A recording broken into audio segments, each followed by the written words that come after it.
Your hearth appliance uses a lot of air to support its combustion, and with efficiency standards at homes getting tighter and tighter, you may need a dedicated source of air for that fireplace or stove. On today's Tech Tuesday, we're going to tell you about outside air kits. A combustion air kit usually consists of an adapter that mounts to the fireplace or stove, a length of duct to pull air from the exterior of the home, and an external hood that can close when the appliance is not being used to prevent cool air from leaking inside. For this video, we put together a little experiment to help you visualize what this means for your home. Without a dedicated source of air, your hearth appliance sucks air from your home, creating negative pressure.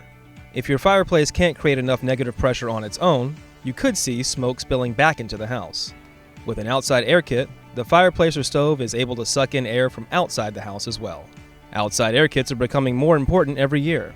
If you have questions or concerns about combustion kits, reach out to eFireplaceStore.com. One of our NFI Certified Technicians can help you by email or by phone. Thanks for watching.